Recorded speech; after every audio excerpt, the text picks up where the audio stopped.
Court ने पूछ दिया है कि ये जो इंडिया की 100% वीवीपैट की गिनती हो, क्योंकि वीवीपैट को तो लाया ही गया था, इसलिए ईवीएम मशीन तो पहले लगाई कि वहां माफी मांग रहे थे सावरकर की तरह। सुप्रीम कोर्ट ने कहा कि नहीं, आपकी माफी पर हमें कोई भरोसा नहीं है, बल्कि आप उसका और बयान दीजिए 7 दिन के अंदर। कोरोना होगा ही नहीं। ये मेडिकल डॉक्टर क्या करेंगे, एलोपैथिक डॉक्टर क्या करेंगे, ये तो डॉक्टर नहीं है, तो डॉक्टर है, और ये सब बोल करके वो अपनी दवाई बेच रहे थे। इनको जेल में डाल रखा है, अभी तक आपके पास कोई सबूत नहीं है।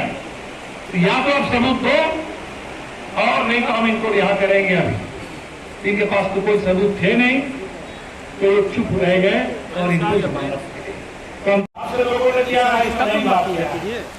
ये बिल्कुल आपको गुमराह करने के लिए ही बात कहते हैं। ये बिल्कुल एक अलग किस्म का भ्रष्टाचार।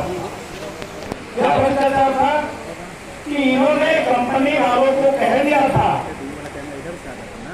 कि आप जितनी मर्जी पैसा दे सकते हैं, जितनी मर्जी पैसा स्टैंड में लगा दें, जैसा मर्जी पैसा हो, तो सफेद और काले धन का मामला नहीं है। वो पैसा कहां से ला के हमको दे रहे हैं, कोई बताने की जरूरत नहीं है। तो आपके इस पैसे पर पूरी तरह से पर्दा रहेगा, किसी को कोई जानकारी नहीं मिलेगी। आप जितनी मर्जी हमको पैसा दें।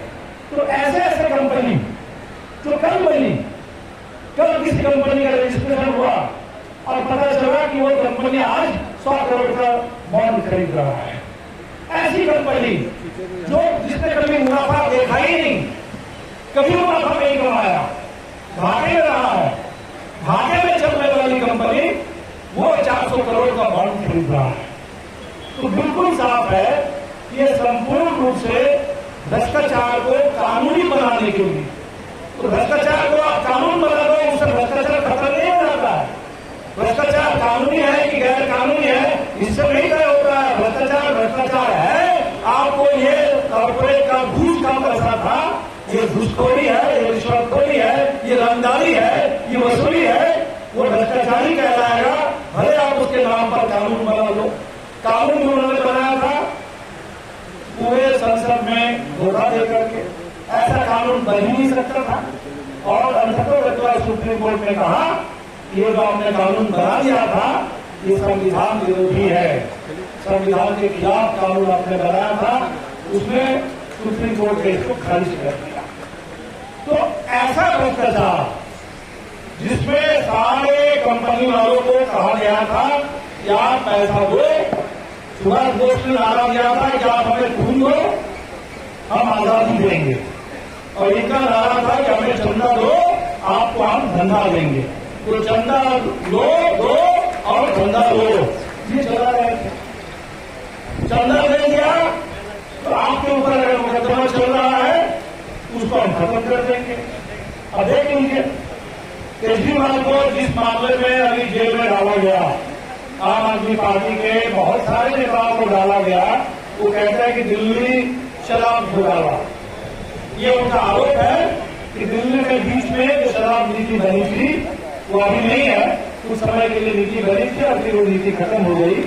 तो उस नीति से आम आदमी पार्टी को 100 करोड़ का फायदा हुआ है, 100 करोड़ के पैसे मिले हैं। वो पैसा कहीं साबित नहीं हुआ, वो पैसा कहां से आया, किसने दिया, किसको दिया, कुछ भी साबित नहीं हुआ।